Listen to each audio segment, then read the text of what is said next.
ஆன்மீகம் என்பது வெறுமனே கடவுளை வணங்குவதும் மதம் சார்ந்த சடங்குகள் செய்து வாழ்வது மட்டுமல்ல.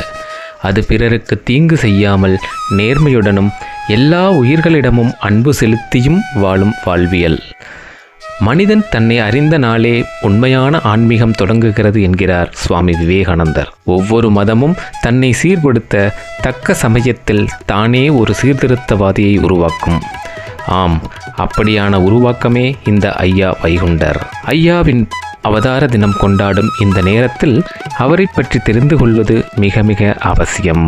அன்றைய திருவிதாங்கூர் சமஸ்தானமாக இருந்த கன்னியாகுமரி மாவட்டம் சாமித்தோப்பு என்னும் இடத்தில் பொன்னு நாடாருக்கும் வெயிலாளுக்கும் பிறந்த முத்துக்குட்டி தனது 22வது வயதில் கடுமையான நோயினால் அவதிக்குள்ளானார்.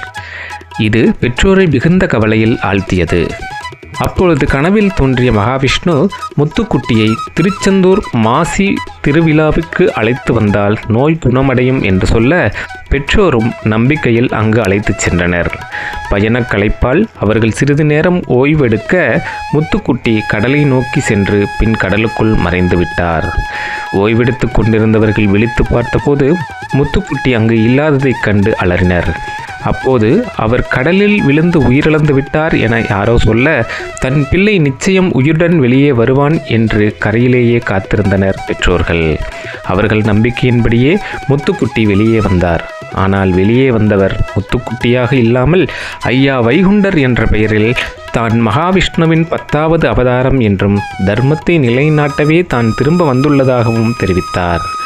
பிறகு அக்காலத்தில் இருந்த சாதிய கொடுமை, மேலாடை அணிய பெண்களுக்கு இருந்த தடை என அனைத்துக்கும் எதிரான துணிந்து போராடினார்.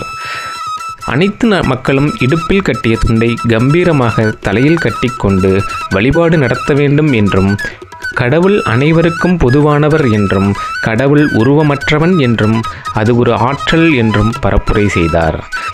தீண்டாமையை ஒழிக்கும் வண்ணம் அனைவரையும் அவரே தொட்டு திருநீறு நாமம் இடும் வழக்கத்தை கொண்டு வந்தார்.